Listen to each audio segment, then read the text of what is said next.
She was screaming in my face, waving a stack of papers like they were weapons. "This is HOA property now. You're going to pay for destroying it." Her shrill voice cracked, echoing across the lake. Behind her, the cabin lay half-collapsed, the excavator's arm still dripping with dust and broken wood. The smell of splintered pine hung in the air. I didn't flinch, I didn't even blink. I just leaned against the fence, arms crossed, staring at her with a calm that I knew would drive her mad. She thought I was scared. She thought she could bully me into silence. But she had no idea this wasn't her land. It was the HOA's land. It was mine, every inch of it. Sheriff cars lined the gravel road, their lights flashing red and blue across the water. Neighbors whispered from the distance, phones raised, recording everything. And there she was, Karen, the self-proclaimed HOA president, putting on her usual show, screaming like she had authority, acting like I was some criminal who had trespassed on community property. "Arrest him," she shouted, her voice shaking with rage. "He destroyed HOA property. He's a danger to this neighborhood." But inside, I almost laughed, because I had been waiting for this exact moment. She didn't know the truth. She didn't know about the deed locked in my safe, the surveys filed with the county, the proof that every nail, every board, every inch of that cabin sat on land that legally belonged to me. And the best part? I had already called the real sheriff before the first hammer even hit the wood. Karen shoved the papers closer to my face, her hand trembling.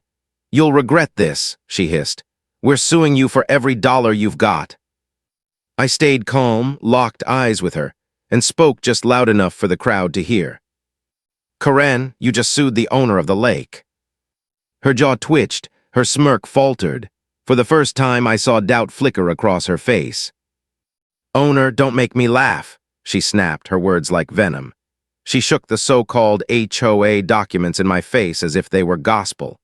"This land belongs to the association. You can't just bulldoze whatever you want." That's when the sheriff stepped forward. His boots crunched against the gravel, his presence heavy, commanding silence. He looked straight at me, his tone calm but sharp. "You got proof of ownership." I didn't speak. Instead, I reached into my back pocket and pulled out a folded envelope. Slowly, deliberately, the crowd leaned closer, phones angled higher. I handed it to the sheriff without saying a word. Karen's smug smile twitched as the sheriff slid out the papers. The crowd held its breath. County stamps, official survey maps, deeds with my name signed in bold ink. Karen's voice cracked. This has to be fake," she stammered. The sheriff's brow furrowed as he scanned each page carefully. "No, ma'am, this is legal documentation." He looked up, his tone firm. "This cabin was built on his land without his consent." Gasps rippled through the neighbors. Some covered their mouths. Others raised their phones even higher, capturing every second. Karen's face flushed crimson. She lunged toward the sheriff, snatching at the papers, but he pulled them back with a sharp warning. "Don't even try it." And then, for the first time, I spoke, steady, calm, low enough to chill the air but loud enough to pierce every recording. "You built on my property, Karen. You lied to your neighbors. You pretended it was yours. And now you're about to find out what happens when the truth comes out." Her hands trembled. Her eyes darted left and right, but instead of backing down, she doubled down. Karen pulled out her phone, dialing with shaking fingers. "Get the lawyers here now," she barked into the receiver. "We're not losing this land." And that's when my stomach tightened, because it hit me, this wasn't just Karen, this wasn't just her tantrum. She wasn't acting alone.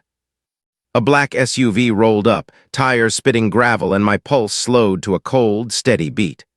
Two men in dark suits stepped out, sunglasses hiding their eyes. They didn't look like lawyers. They looked like enforcers. Karen smirked again, her false confidence snapping back like a rubber band. She pointed at me, her voice loud enough for the crowd. "Here they are, the real owners. You're finished." And in that moment, with neighbors recording, deputies watching, and the weight of years of lies hanging in the air, I knew this battle was just beginning. The SUV door slammed, and for a moment the crowd hushed. Gravel crunched under polished shoes as the two men in suits strode forward, their sunglasses hiding any trace of emotion. They didn't look at Karen. They didn't even look at the sheriff. Their eyes were fixed on me like predators that had already chosen their prey. Corinne's confidence returned in a flash. She straightened her blazer, chin lifted high, and announced with venom in her voice, "Here they are, the real owners, you're finished." The words sent a ripple through the crowd.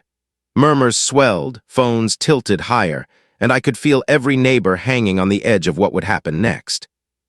The sheriff stepped forward, planting himself between us. His hand rested on his holster, his stance unshakable. "Hold it right there," he warned. "Nobody makes a move until I get answers." But the men didn't slow down. They brushed past him like he was invisible. One leaned in close to me, his voice so low only I could hear. "You don't want to push this further.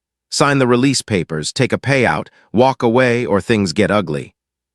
The threat was plain, sharp, cold. I didn't move, my eyes locked on his, unblinking until I saw something flicker, a hint of unease. He had expected fear. He had expected me to fold, but I was past fear. Slowly, I reached into my jacket pocket, not for a weapon, but for my phone. I tapped the screen once, and instantly, the sound of a buzzing engine filled the air. The crowd looked up, so did the men. Above us, 3 drones hovered, their cameras angled down, recording, streaming, every face, every threat, every word. I tilted the phone, showing the live feed already broadcasting straight to the county office. My voice came out calm. "Try anything, and you're all caught." The air shifted. Corinne's smirk faltered. The men stiffened, their shoulders tense. For the first time, they realized they weren't holding the power anymore. But Corinne wasn't done. Her eyes burned with rage, her desperation boiling over. She pointed a trembling finger at me, voice cracking as she screamed. "Fine, if you won't listen to reason, then we'll ruin you another way. Officers, he assaulted me. Arrest him now." The words detonated like a grenade in the crowd. Every deputy froze. Eyes turned to me. Corinne clutched her arm dramatically, staggering back like she'd just been shoved. Tears poured from her eyes, fake but convincing enough for anyone who hadn't seen the truth. "You saw it," she cried, her voice trembling with false pain. "He attacked me, I'm pressing charges." Gasps broke from the neighbors. Some shouted in protest, their phones still recording. "That's not true, we saw everything." But Corinne wasn't listening. She was banking on chaos. One rookie officer hesitated, his hand already moving to his cuffs. But the sheriff lifted his arm, stopping him cold. "Wait, no one touches him until we check the facts." His voice was steady, but the tension was razor-sharp. Corinne spun toward him, screaming at the top of her lungs. "You're protecting him because you're corrupt too." That was her mistake. That was the exact moment I played my card. Slowly, deliberately, I raised my phone again, not just to show the live feed, but to trigger the projector mounted on the side of my barn. The screen lit up against the wooden boards, glowing in the twilight, and suddenly, everyone could see. The footage rolled, clear as day. Corinne storming up to me, screaming, shoving papers in my face, but not once did I lay a hand on her. Her fake sobs died instantly. The tears vanished, her jaw locked. The sheriff folded his arms, staring at her with steel in his eyes. "Looks to me like you just filed a false police report, ma'am." The crowd erupted. Some laughed, some booed, others shouted her name with fury. "Liar! Fraud!" Phones zoomed in, catching every second of her unraveling. Corinne's face drained of color, but instead of surrendering, she screamed again, her voice cracking, desperate. "This isn't over. You think a video will save you? You don't know who you're dealing with." And then it happened. One of the suited men stepped closer, not to me, but to her. He bent down, whispering something in her ear. Whatever he said, it hit her like lightning. Her eyes widened, her body jolted. She stumbled back, her voice breaking. "Wait, you're turning on me." The taller man removed his sunglasses, his eyes sharp, cold, unforgiving. His voice was flat, deadly. "You made too much noise. You were supposed to keep this quiet, not drag the sheriff, the neighbors, and half the county into it." Corinne's mouth fell open, her lips trembled. But you promised. You said the cabin would make me president of the HOA for life." He cut her off, his tone slicing through the night. Plans change. Gasps surged through the crowd. The sheriff's jaw clenched, his hand pressing against his holster. "You want to explain exactly what plans we're talking about here?" he demanded. The suited man smirked, but his confidence cracked. For the first time, I saw unease in his eyes. He hadn't expected this much evidence. He hadn't expected a crowd. I stepped forward, my voice steady, cutting through the murmurs. "The truth's coming out whether you like it or not. The land surveys, the fake deeds, the money trail, every piece of this scam is about to surface. And when it does, you'll be the ones answering questions, not me." The crowd roared. Neighbors shouted, their anger finally breaking free. Phones captured everything. Corinne looked around, frantic like a trapped animal. Her allies had turned. Her lies were crumbling, and for the first time in years, she had nowhere left to hide.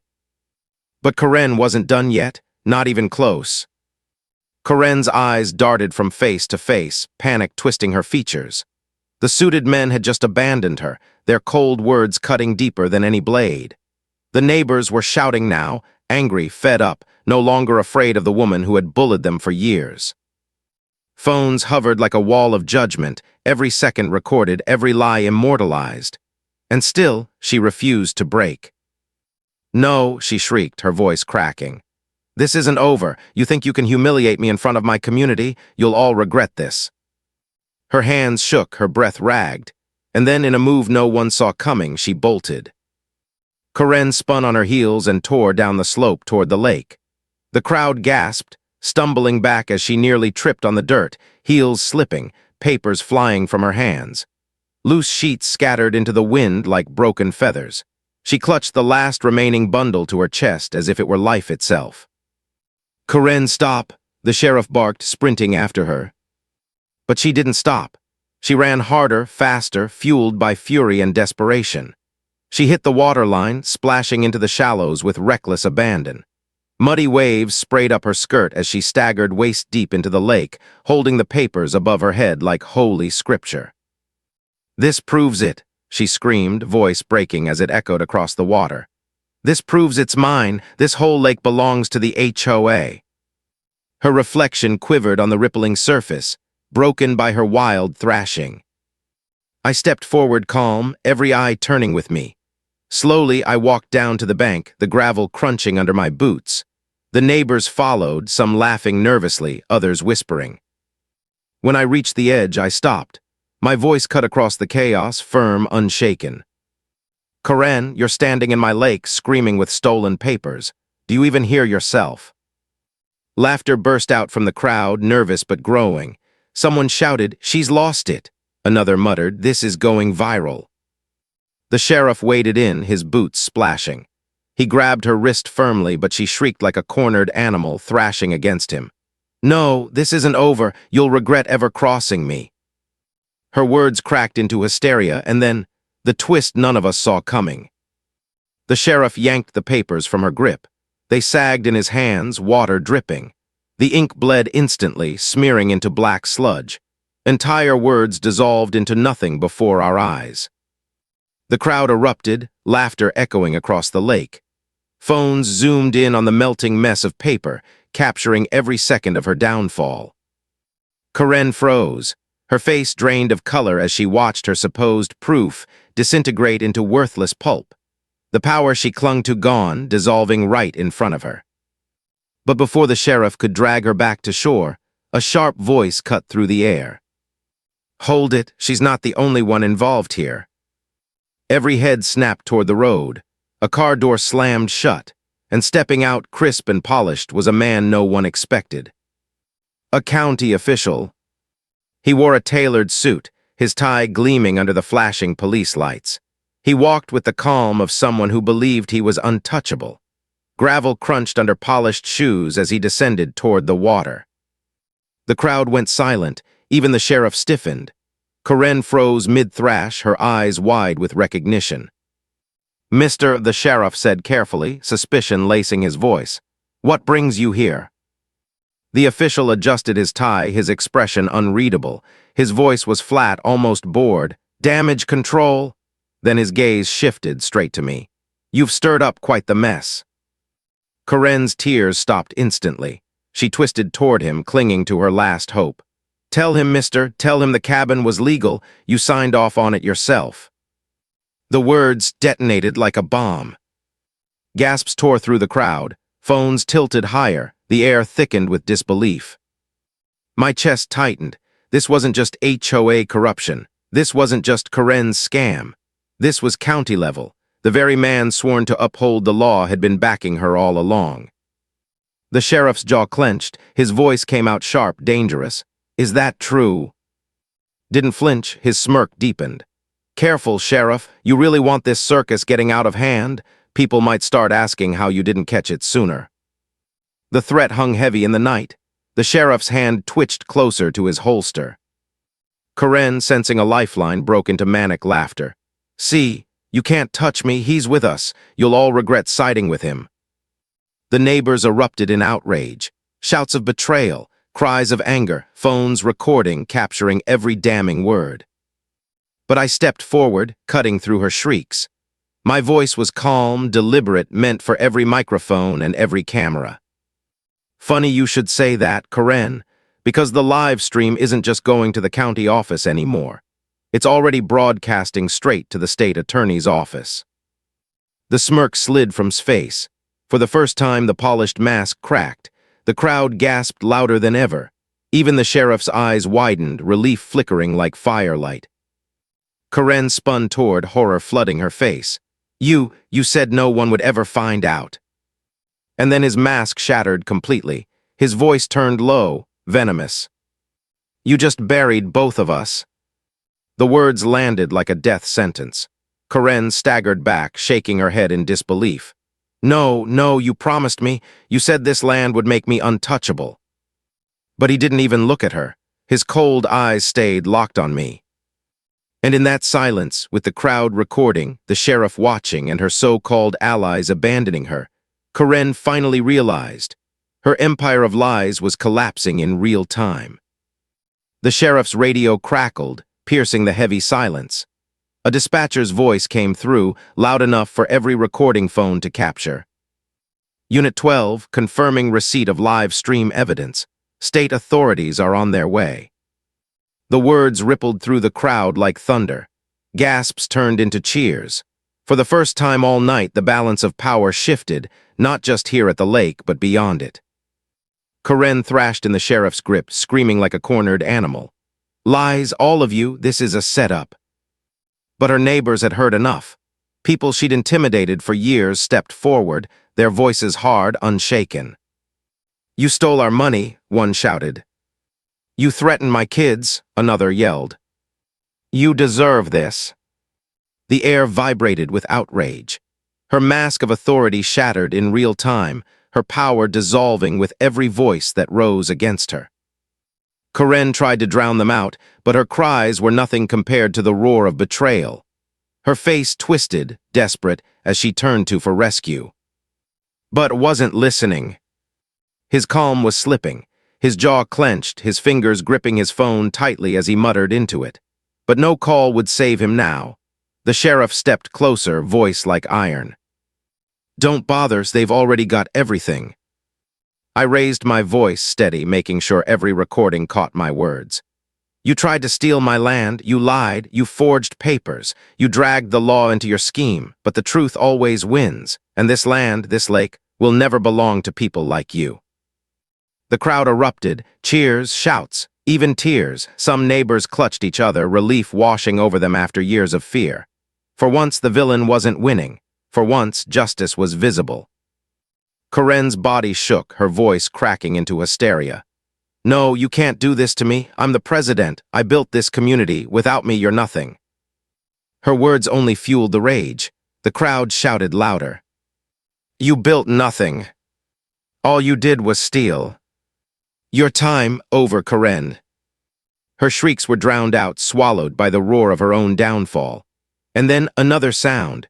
Sirens, not the local cruisers, not the sheriff's deputies. These were deeper, louder, carriers of authority far above her reach. The distant wail grew louder, closer, until flashing lights painted the tree line. State vehicles rolled down the gravel road, their tires crunching like final judgment. The crowd went silent, eyes wide, cameras trembling in their hands. Hoakaren froze, stiffened, his mask shattering into pale dread. The sheriff's hand never left her wrist as he gave me the faintest nod. "Justice isn't coming," he said quietly, almost for me alone. "It's already here." Hoakaren's knees buckled. She staggered, her breath hitching in short, panicked gasps. "No, no, no, no," she whispered, shaking her head like a child refusing punishment. Her neighbors didn't soften. They didn't pity. Their voices rose again, not in fear, but in demand. "Arrest her. Take her down. She's destroyed enough lives." The sheriff's jaw clenched. His grip tightened on her arm. "Hoakaren, you're under arrest for filing false reports, trespassing, and possible fraud." The words cracked like a whip. But before he could reach for the cuffs, Hoakaren lunged one last time, her voice exploding into the night. "I'll burn this whole community down before I let you win." Gasps ripped through the crowd. Even the deputies stiffened, ready to move. But she didn't run. She didn't fight. She just sagged in the sheriff's grip, trembling, sobbing, shaking her head like someone who finally realized the war was lost. And wasn't faring much better. His phone slipped from his hand, clattering onto the gravel. His tie hung loose, his smirk gone. He glanced around, realizing there was no exit, no hole deep enough to crawl into. His allies had abandoned him. His secrets were spilling. For the first time, I saw fear in his eyes. The sheriff turned to him, his voice hard. "You're coming with us too."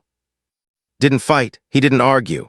He just stood there, hollow-eyed, as if the weight of years of corruption had finally crushed him in one night. The neighbors murmured, astonished, recording every second. Some whispered, "I can't believe it, he was supposed to protect us." Others spat, "He's worse than she is." I stayed silent, watching, breathing, letting the weight of it all settle. This fight had started with lies, with threats, with a stolen cabin built on land that wasn't theirs.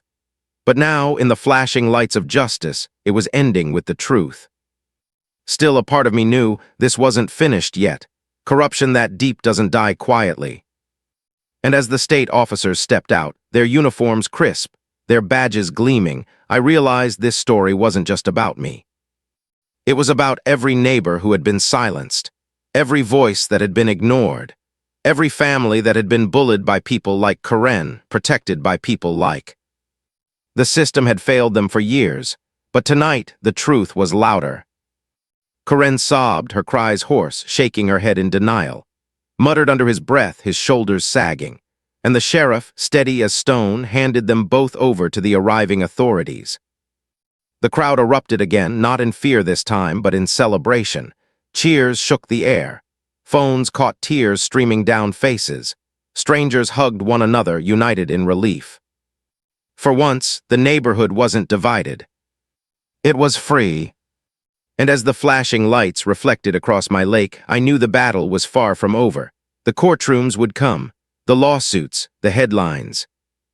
But tonight, victory belonged to the truth. The headlines came first. By morning, the entire county knew. Videos from the lake had gone viral overnight.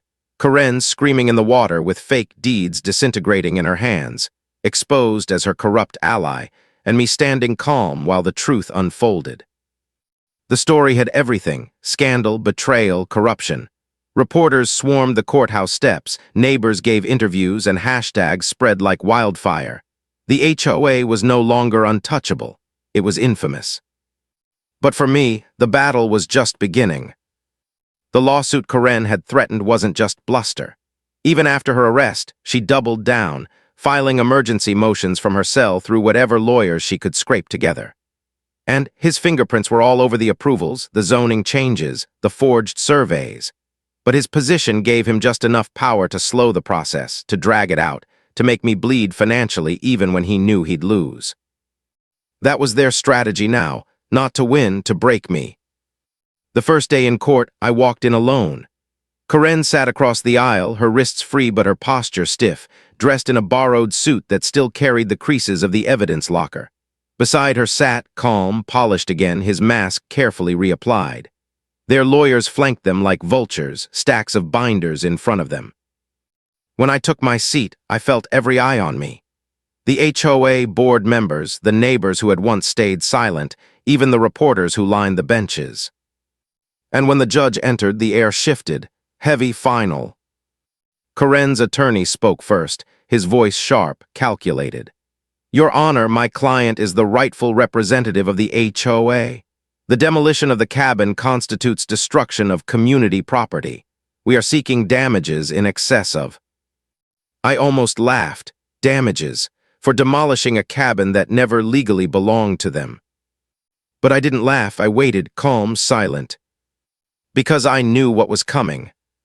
When it was my turn, I rose slowly, the envelope in my hand once again. The same one I had handed to the sheriff on the day everything began. Your Honor, I said, steady and clear. The property in question is mine, always has been. I have here the original deeds, county surveys, and stamped approvals. The cabin was built without my consent. Not only was it an illegal structure, it was a fraud designed to seize my land. I handed the documents to the clerk. The judge examined them carefully, his brow furrowed deeper with each page. Coren shifted in her seat, whispering furiously to her lawyer. Sat stone still, but his jaw twitched. The judge finally looked up, and these were filed when? Years ago, I said simply, long before this cabin ever appeared. Murmurs rippled through the courtroom. But the real twist was still waiting. Because in my other hand, I held a flash drive, one I had been saving for this very moment. Your Honor, may I submit additional evidence? The judge nodded. The projector screen flickered to life, and once again, just like at the lake, the truth came alive on the wall. Drone footage, recorded conversations, Coren screaming about ownership, admitting to keeping it quiet. Even the suited men threatening me with payouts, all captured, all undeniable. Gasps broke out. The reporters scribbled furiously. Even the bailiff leaned closer to see. Coren's face drained of color. She clutched her lawyer's arm like a drowning woman. His mask cracked, his polished exterior slipping as sweat glistened at his temple. The judge's gavel struck once, sharp. Order! His voice was steel. This evidence is damning. Counsel, you have explaining to do. Coren's lawyer stammered. His attorney tried to object, but the judge shut them down. This court will not tolerate fraud, not at this level, not from an association, not from a county official. His words cut through the silence like a blade. Coren broke first. She slammed her palms on the table, rising to her feet, her voice shrieking. This is all lies. He set me up. He doctored the footage. Her outburst drew gasps, but the judge's eyes narrowed, unimpressed. Sit down, Ms. Williams, now. She froze, her body trembling, before collapsing back into her chair. However, didn't move. He leaned back slowly, folding his hands, his lips pressed into a thin line. But his silence said everything. He knew the walls were closing in. As the hearing recessed, I stepped outside into the crush of reporters. Cameras flashed, microphones shoved forward. How does it feel to go against the HOA? Do you think Coren will face jail time? What about, do you believe the county is complicit? I didn't answer every question. I didn't need to. I just said one line, steady, clear, the way I had at the lake. The truth always wins. And then I walked away, letting the cameras capture the calm they didn't expect. But inside, I wasn't calm. Because I knew Coren, and I knew they weren't done yet. They would lash out, desperate, before they fell completely. And their next move could be worse than anything so far. The fight wasn't over. Not even close. The court had left her cornered, stripped of her weapons. But Coren wasn't the type to surrender. She never had been. By the next morning, the smear campaign began. Fake posts appeared on neighborhood forums. Anonymous emails flooded inboxes. Stories twisted beyond recognition spread like wildfire. I had assaulted her. I had my deeds. I was trying to bankrupt the HOA. It was Coren's voice, I knew it, dripping through every lie. And people, some believed it. Not everyone had been at the lake. Not everyone had seen the projector or the drone footage. For those who had only heard whispers, her new narrative sounded believable. She painted herself as the victim, the martyr, betrayed by corrupt officials and a vindictive neighbor. But I wasn't surprised. I had expected this. At the diner the next morning, I saw the split with my own eyes. Some neighbors nodded to me with quiet respect. Others avoided my gaze, muttering under their breath. A few glared openly, poisoned by her lies. Karen was clawing for control the only way she could, through division, through fear. That night, flyers appeared on doorsteps. Bold red letters: "Protect our community, stop the fraud, save the HOA." Her signature right at the bottom. It would have been laughable if it wasn't so dangerous. Because I knew what desperation made her capable of. She wasn't just fighting for power now. She was fighting for survival. And sure enough, the next week in court, she showed her hand. Her lawyer rose dramatically, a smug grin plastered across his face. "Your Honor, we have new evidence, proof that the defendant is not who he claims to be." The courtroom stirred. Cameras clicked. Karen's smile returned, that same smug curve that had haunted the neighborhood for years. I sat still calm, because I already knew what evidence she had. The lawyer held up a grainy photograph, a blurred image of a man at a construction site holding blueprints. "This," he said, "is our defendant overseeing illegal work before the cabin was demolished. He was complicit all along." Karen leaned forward, her eyes gleaming with triumph. The judge examined the photo. "And this is your smoking gun." The lawyer smirked. "It places him at the scene, involved in planning." But I didn't flinch. "Your Honor," I said, rising slowly, "that's not me, and I can prove it." I held up my phone, tapping the screen. The projector flickered to life again, casting new footage onto the wall. A time-stamped video. The same day the photograph was supposedly taken, except in this footage I wasn't at the construction site. I was 3 towns away in a meeting at the county office, submitting the very surveys that proved ownership. The date, the time, the officials present, all on record. Gasps filled the courtroom. Karen's face drained again. Her lawyer stammered, flipping through papers. This can't be." "It can," the judge cut him off sharply. His gavel struck. "Counsel, I will not tolerate fabricated evidence. You are one misstep from sanctions." Karen's mouth opened, but no words came. Because this time the mask had cracked too far, she had tried to frame me, and the whole court saw it. But it didn't stop her, not even then. That evening her supporters, what few remained, gathered outside my house. Shouting, waving signs, chanting about fraud, they recorded themselves, posted the clips online, spinning the story into something uglier. The sheriff stationed deputies outside my gate, shaking his head. "She's desperate," he muttered. "This is what happens when people like her realize they've lost." I nodded, calm on the outside, but inside the tension coiled tight. Because I knew Karen's desperation wasn't done growing. 2 nights later, I got the proof. The black SUV was back, parked just beyond the tree line at the edge of my property. Its headlights off, engine humming low. I saw them, men in suits again, watching, waiting. Karen hadn't given up. She was reaching back into the shadows, pulling on the same strings that had built the cabin in the first place. If she couldn't win in the courtroom, she would try something darker, something dangerous.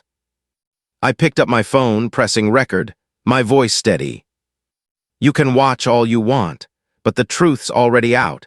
Every second you stand here is another second the world sees you." The SUV peeled away, tires spitting gravel, but I knew they'd be back. Karen wasn't finished. She was about to play her final card. And when she did, the entire community would feel the impact. The black SUV wasn't a bluff, it was a warning. For days, it lingered at the edges of my property. Sometimes at night, headlights off, silhouettes behind tinted glass. Sometimes in daylight, parked brazenly near the lake as if to remind me they were still watching. Karen had been humiliated in court, her fake deeds destroyed, her evidence shredded, her allies exposed. But humiliation only made her more dangerous. And then came the night she snapped. I was sitting on my porch, the lake calm, the cicadas buzzing low, when I heard it. The faint hum of engines, not one, several. I stood. Headlights cut through the tree line, blinding and deliberate. 3 SUVs rolled in, tires chewing gravel, engines growling like wolves circling prey. My phone buzzed in my hand, alerts from the drones I'd stationed over the property. The cameras caught everything, the license plates, the faces, the movement. The doors opened and Karen stepped out first. Not in a blazer this time, not in courtroom attire, but in something darker, black jeans, a leather jacket, her hair tied back in a wild, frantic knot. Her eyes burned with the kind of fury that didn't think, didn't plan, didn't care. "You ruined me," she screamed, her voice carrying across the lake. "You think you can destroy everything I built and walk away? I'll take you down if it's the last thing I do." Behind her, the men in suits fanned out, their presence heavy, silent. Not lawyers, not officials, something else. The sheriff wasn't here. The deputies weren't either. This was the moment she'd been waiting for, when she thought I'd be alone. But I wasn't unprepared. I lifted my phone, the red recording light glowing bright. The drones overhead buzzed lower, their cameras trained directly on her. And mounted on the barn behind me, the projector flickered to life once again. Her face lit up on the side of the wood, larger than life. Every scream and threat amplified for the neighbors who were already rushing out of their homes with their phones raised. Karen froze for half a second. Then she laughed, a wild, broken sound. "You think that matters now?" she shouted, turning toward the crowd that had begun to gather at the edge of the property. "He's lying to all of you. He's stolen from this community. He's the fraud." The neighbors didn't believe her. Not anymore. Their voices rose, angry, defiant. "You stole from us. You threatened our families. We saw the proof, Karen." But she didn't stop. She pointed at me, her voice cracking with desperation. "If I go down, you all go down with me. This entire neighborhood burns before I lose it." Her men shifted, stepping forward. The tension was razor-sharp, the air electric. And then sirens again. Not just one, not just two, a flood. Red and blue lights painted the trees as state cruisers swarmed the road. The sheriff's truck pulled in first, his face grim, his eyes sharp as he stepped out with his deputies at his back. "Karen Williams," he barked, his voice booming across the property. "Stand down right now." Karen spun toward him, her laugh splitting the air like glass. "You're all corrupt, every last one of you. You can't stop me." She lunged toward the water again, clutching something in her hand, a lighter. Gasps tore through the crowd, because just behind her, stacked near the old dock, was a pile of fuel cans. She had planned this. She wasn't just threatening. She was ready to torch the lake, the land, the community itself, just to prove she still had power. The sheriff's hand went to his holster. Deputies shouted, fanning out. Neighbors screamed. But I stepped forward, not fast, not reckless, steady, calm. "Karen," I said, my voice low, cutting through the chaos. "Look around you. Do you see anyone left on your side? Abandoned you. Your board turned against you. Even your so-called allies in suits walked away. And now, even your lies can't save you." Her hand trembled on the lighter. Her eyes darted wildly, searching for an ally. But all she found were cameras, dozens of them, phones, drones, deputies, the sheriff. And neighbors who had once been too afraid to speak, now shouting for her to stop. "Put it down. It's over, Karen. This community doesn't belong to you anymore." Her body shook, her mouth opened, and for the first time I saw it, not fury, not arrogance, but fear. The sheriff took one step closer, his voice steady. "Karen Williams, drop it right now." The silence stretched. Every second felt like an eternity. Then her hand went slack. The lighter slipped from her fingers, clattering onto the dirt. The deputies rushed forward. They grabbed her arms, cuffed her as she screamed and kicked, her voice breaking into a spiral of denial. "No, you can't do this. You need me. I am the HOA. You'll regret this." But her words didn't carry weight anymore. They carried pity. The sheriff gave me the faintest nod as his deputies dragged her toward the cruiser. The crowd erupted, not in fear this time, but in cheers, in relief. For the first time in years, the neighborhood was free of her grip. But as Karen screamed from the backseat of the cruiser, her face pale against the flashing lights, I knew this wasn't the end of the story. Because people like her, they never think it's over. And somewhere in the shadows was still watching. The night Karen was dragged away in cuffs, the neighborhood exhaled for the first time in years. Her screams faded under the sirens, swallowed by the darkness. Neighbors stood shoulder to shoulder at the lake's edge, not divided anymore but united in something they hadn't felt in a long time: freedom. But even as the cruiser disappeared down the road, I knew it wasn't over. Not yet, because one figure still lingered in the shadows. The polished county official who had signed off on every illegal approval, who had backed Karen's schemes with a smile and a pen. He hadn't screamed like she did. He hadn't thrashed against the deputies. He just stood still that night, watching, silent, his eyes cold and calculating. And men like him were always more dangerous than they looked. The investigation hit like a hammer. State attorneys descended on the county offices, demanding files, pulling records, tracing every cent that had been funneled through the HOA's accounts. What they found made even me stop in shock. Kickbacks, bribes, forged zoning maps, entire chains of fraudulent approvals that stretched back years, long before the cabin on my land. Karen had been the face of it, loud and reckless, but he had been the architect. The news spread fast, his name plastered across headlines. County official implicated in HOA fraud scandal. Land theft scheme exposed. Neighbors who had once feared Karen now realized the rot had gone deeper, into the very offices meant to protect them. And as the charges piled higher, his calm mask cracked piece by piece. The next time I saw him, it wasn't in a courtroom. It was in a holding cell, his suit gone, his tie gone, just a man in chains staring at the floor. The sheriff told me later he thought he could buy his way out, thought he could spin it like politics, but when we traced the money trail, it was over. And it was. Karen, stripped of her title, faced charges for fraud, trespassing, and filing false reports. Her lawyer abandoned her after she tried to frame me with doctored evidence. The board voted unanimously to dissolve her presidency. The same people who once whispered in fear now stood in court and against her. It was surreal, watching her empire crumble not with a bang, but with the steady weight of truth pressing down until there was nothing left. The last time I saw her, she wasn't screaming, she wasn't threatening. She was sitting small in the back of a courtroom, her hair unkempt, her hands trembling. Her eyes met mine once, and for the first time there was no fire, just defeat. The judge's gavel struck, and with it, the final piece of her power vanished. The HOA was forced to return funds to the community, was sentenced. Karen disappeared into the system. And me, I walked back to my lake, my land. The cabin was gone, reduced to rubble months before. But now the air felt different. The water reflected peace instead of chaos.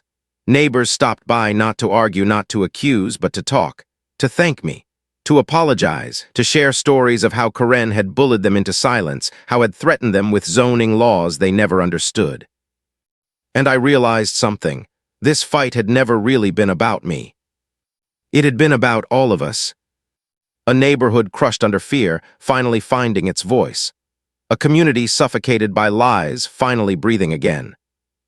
That night, standing at the edge of the water, I thought back to the moment Karen had screamed, "This whole lake belongs to the HOA." Now with her gone, the reflection on the water was calm, clear. It never belonged to her. It never belonged to them. It always belonged to the truth. And maybe that's the lesson buried in all of this. Power built on lies will always collapse. Fear only lasts until someone stands up. And sometimes the strongest weapon isn't anger or threats. It's patience, proof, and the courage to face the storm without blinking. I leaned against the old fence, watching the ripples spread across the water, and for the first time in years I felt it, peace. The sheriff had been right, justice wasn't coming. It had already arrived. And it left behind a community no longer chained to fear, but stronger, louder, and finally free. If you enjoyed this story, don't forget to subscribe and join us for the next mystery on HOA Hunter Stories.